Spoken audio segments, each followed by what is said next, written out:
And the world record for juggling balls is only 11. It's easy to get overwhelmed. It's not you.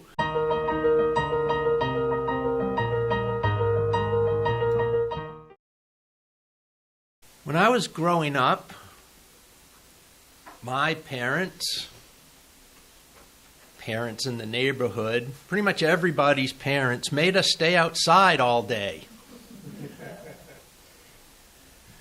Of course, there weren't cell phones, and even the Atari 2600 was still a few years away. I'm old now. There were some parents in the neighborhood who wouldn't even let us in to get a drink of water. So you know what we did? The garden hose. We drank from the garden hose. Boy, that was not smart. Hoses left outside grow bacteria, especially Legionella. Oh boy.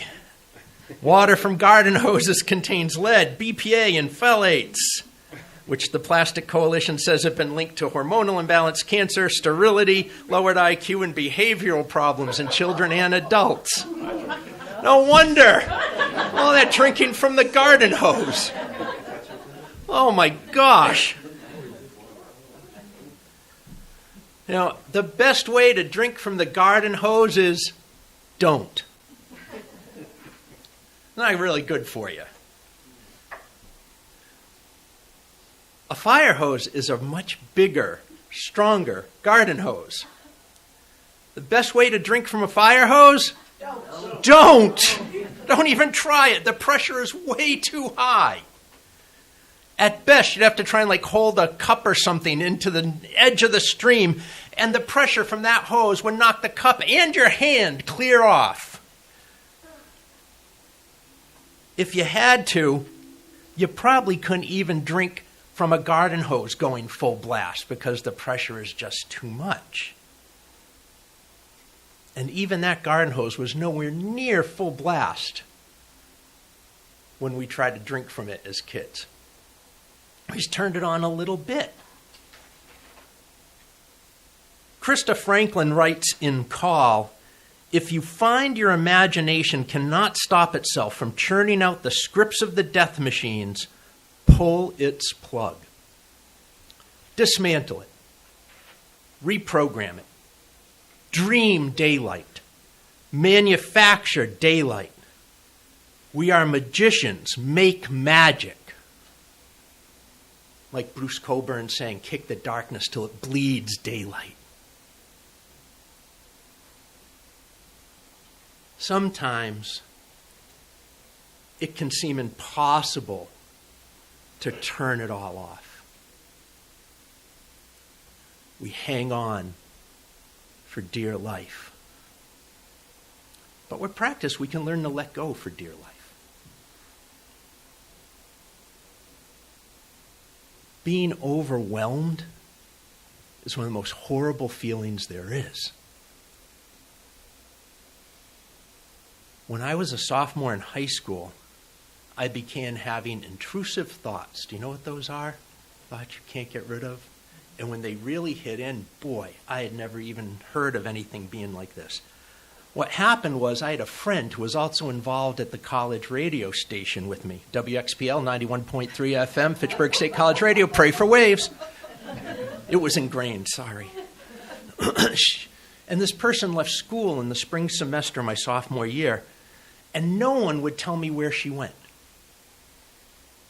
Finally, I got my friend Craig to tell me where she was. And she had left school because she was having emotional problems.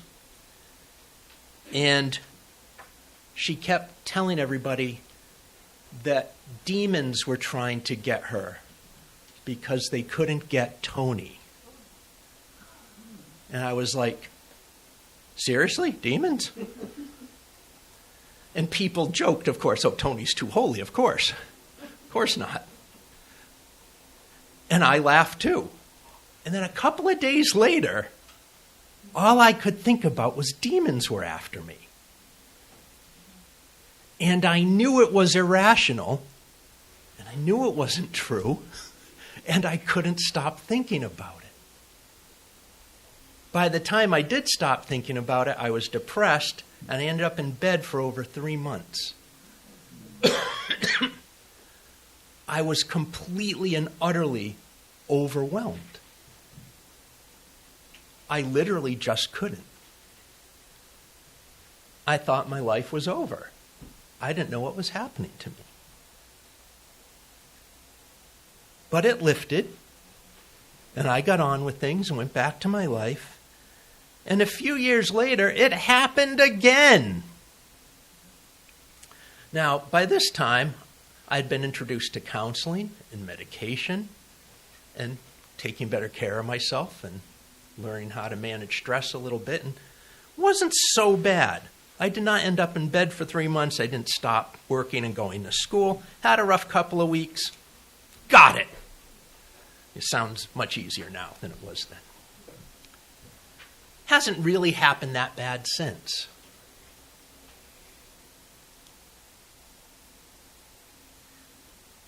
I know what it's like to be so completely overwhelmed you literally can't. And I'm sure there's a lot of you who know that too. Some years later, my son, as a toddler and in the early elementary grades, had anxiety so bad, couldn't leave the car to enter a family function or play youth soccer. But I understood. And we got him help and a great child therapist. And by 3rd grade, he was okay. Every single one of us feels overwhelmed sometimes.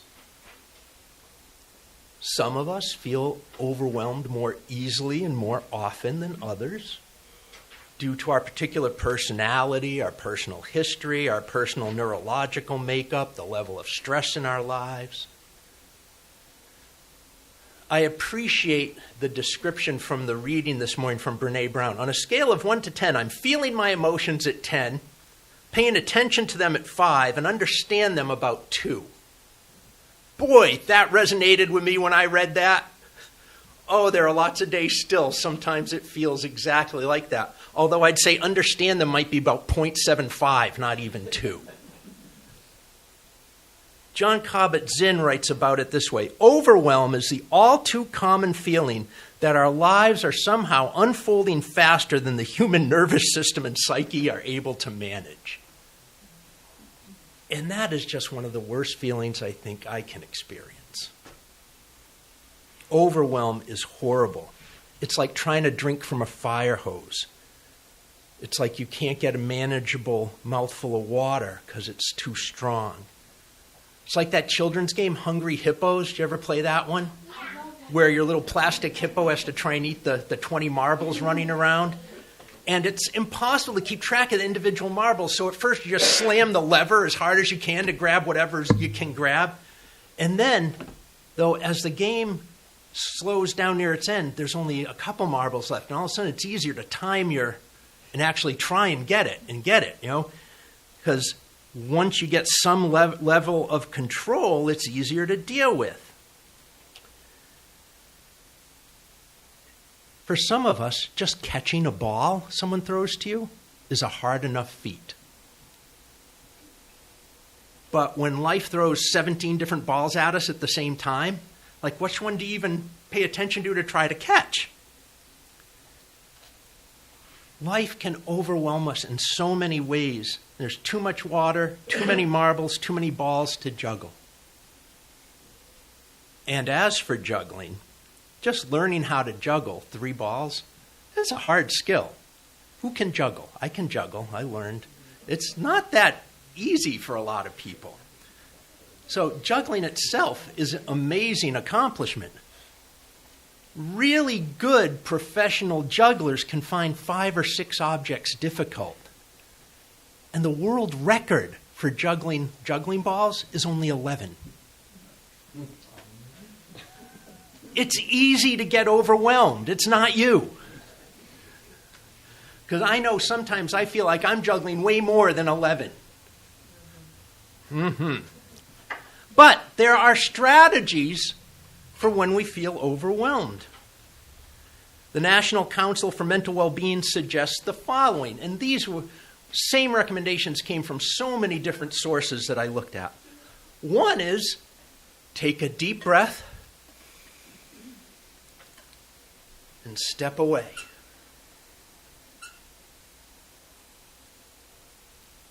How do you drink from a fire hose? Don't.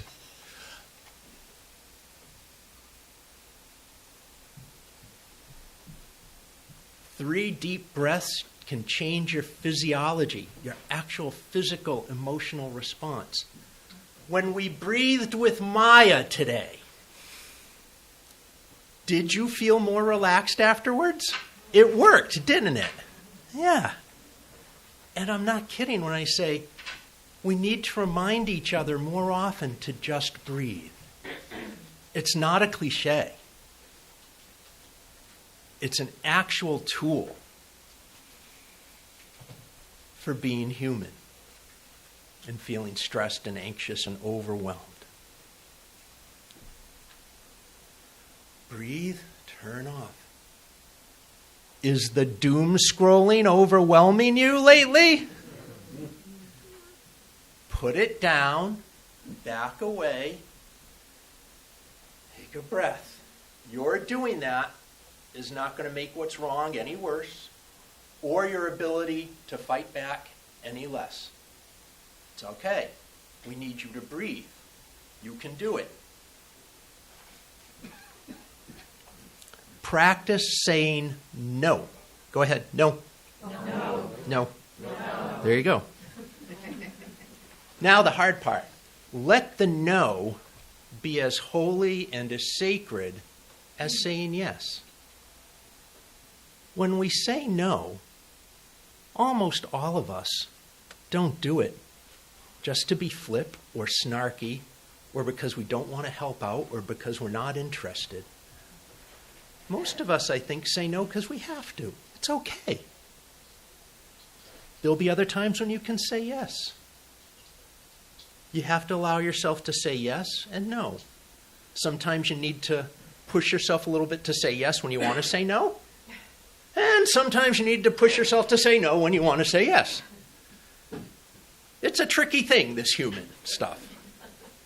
But we all have to find our place with it and realize we can both say no and yes more often when we need to. This one is going to seem so obvious and cliche that I need to ask you to not dismiss it before I tell you what it is. Be kind to yourself. Be considerate and compassionate and loving to yourself. Be as kind and caring to yourself as you try to be to other people. I tell people about this as a minister all the time. This is, in a sense, the core of universalism. Everyone's in. Grace and love are an opt-out proposition. You've got to take yourself out to be excluded. And I allow that for everybody. And you know who I don't allow that for sometimes? Me. Be kind to yourself. It's okay. You deserve love. You deserve to love you. You're awesome.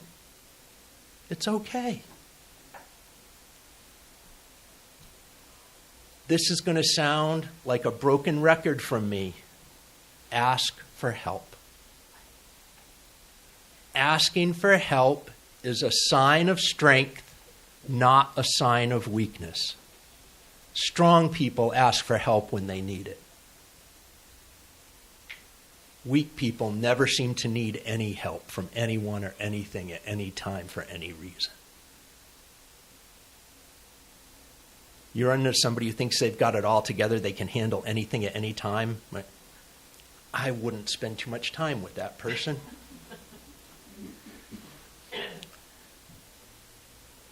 Get help. If you can't ask anybody else, ask me. Write it down. What's overwhelming you, stressing you out? What are you feeling? What are your emotions? Just blurb it on a piece of paper. Scribble it in a dark black crayon if you have to.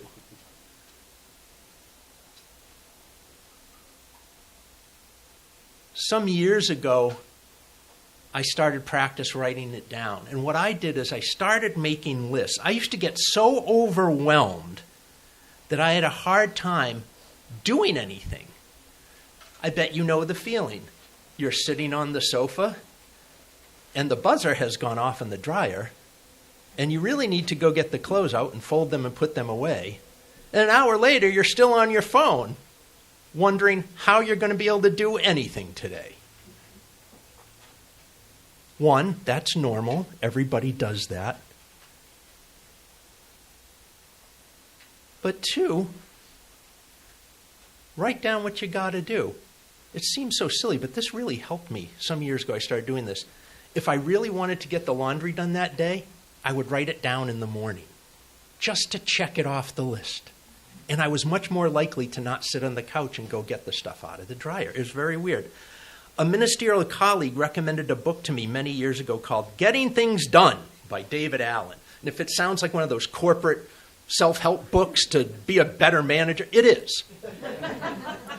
And I really couldn't tell you anything else I read in that book except this.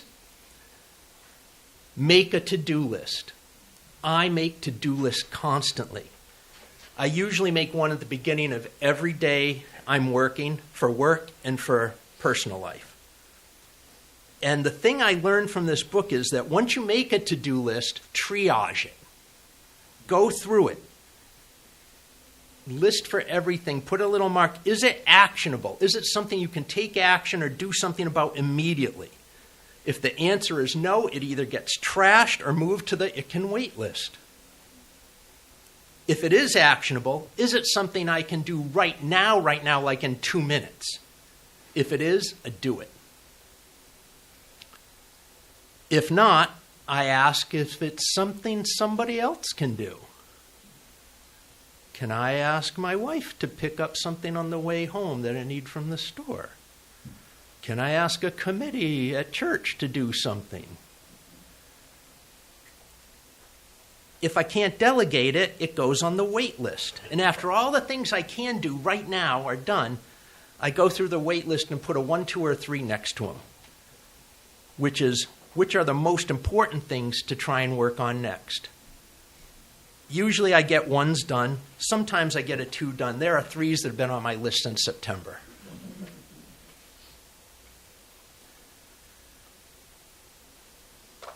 Worked for me. That's how I wrote it down. Some people journal. I learned about making lists. Worked for me. Dealing with your own life's ability to overwhelm you feels suffocating, like there's no air.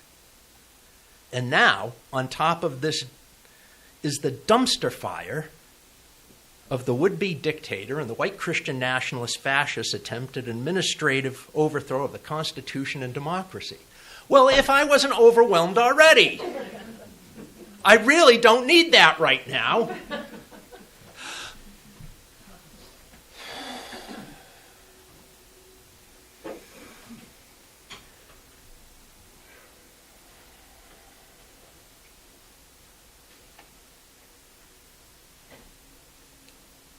Just like the overwhelm in our personal lives, we can acknowledge the feeling. It's okay to feel overwhelmed. In fact, right now, I would say if people aren't feeling overwhelmed about the political situation in our country, they are either incredibly emotionally adjusted or hyperbolically privileged, or both. Also, I think it's important right now, if you're feeling overwhelmed, you're not imagining things. You're not overreacting to the situation feeling overwhelmed. You're not catastrophizing. You are not making things worse than they are. The more history you know, the more political science you know, the more you are connected to traditionally marginalized communities, the more you are aware of what is happening around you in our country right now, the more you understand that history repeats itself and unfolds step by step, you recognize the historical and political patterns of democracy dying and fascism rising. It's not you. You've got it straight. And it's terrifying. And it's overwhelming. It doesn't get to win without my permission. I'm going to breathe as much as I have to.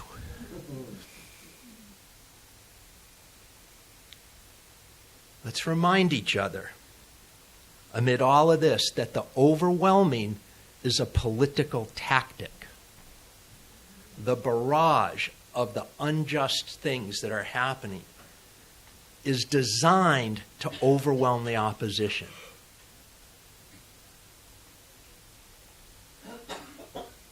It may seem like you're not fighting back when you stop and breathe, but not letting yourself be overwhelmed is a direct counteroffensive. It starts. Everything we do can start right there. Whatever action we take, whatever effect we have, whatever hope we generate, it's going to start by stepping back and unplugging, getting a little centered. When we're overwhelmed, our nervous system, and therefore our brains, can't think well or plan well or strategize well. Trying to overwhelm us is a tactic. It's being done on purpose. What's the best way to drink from a fire hose? Don't. Do not. Get yourself off the fire hose. And when we're off the fire hose, we've backed away. We're not running away from the problem. We're getting ourselves ready. Part of that getting ready and taking care of ourselves is grieving. Because we're going through a lot of loss right now, as communities and as individuals. The Constitution, democratic norms, public service, the safety marginalized communities have built, imperfect as it has been. What we've known is dead and dying. It's okay to be sad. It's okay to grieve. The promise of the social contract we once knew most likely will be gone. It's not the end of things. I know it's hard to believe right now, but it is not. We get to say when the end of things is. I ain't finished yet. I'm not done. I know that grief I have is a manifestation of love. There can only be great pain where there is great love, said Martin Luther King. There's only great pain where there's great love. There is only great loss where there is great love. It is that love causing our grief that is going to power us to victory. Because we're putting love at the center, and they put hate at the center. And hate can't defeat hate, only love can do that.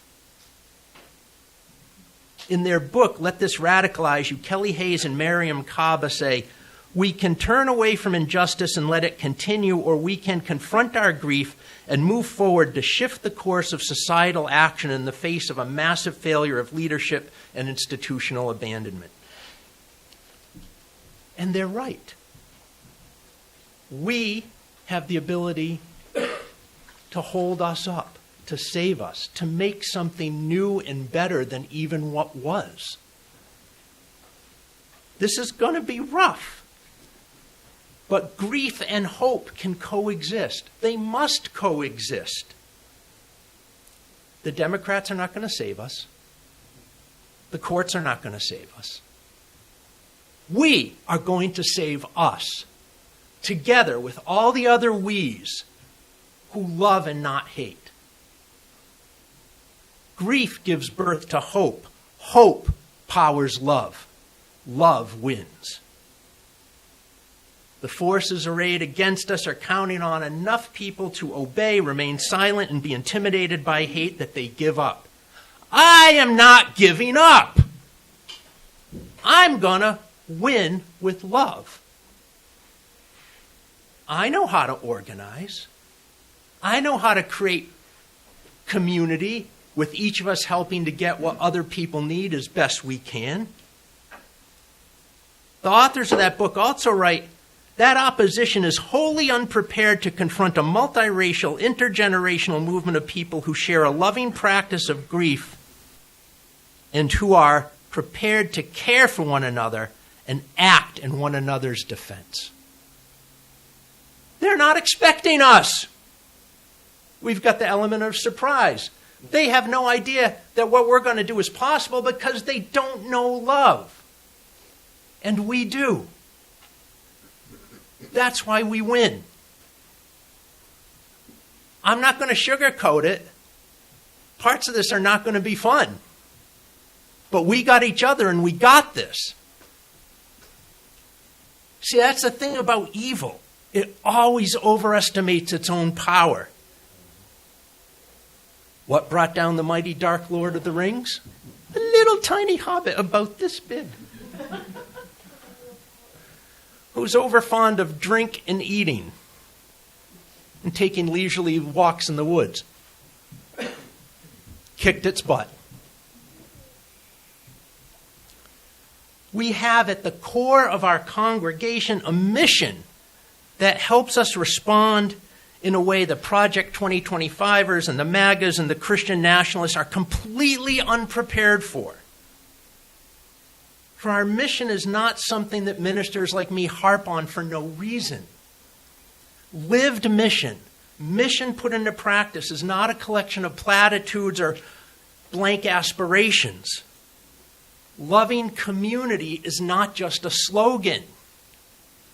When practiced, it is a place of intervulnerability, solidarity, and strength. When we're overwhelmed and it's too much, we tap out, somebody jumps in, we go take a rest. When they're ready to tap out, we come back. We got each other and we got this because we've got loving community, not hateful community. There can be no such thing as hateful community. Think about it.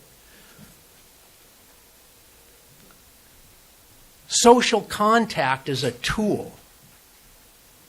Hanging out with each other, doing things together for fun. Did I mention there's an auction and a dinner on March 15th? Is a way we win. Get help, talk to others, hang out, make friends, go have fun. You're not abandoning the cause if you take time to go have fun. Because you can't have love without joy. And we've got to keep the joy up to keep the love up to win. And we can do that.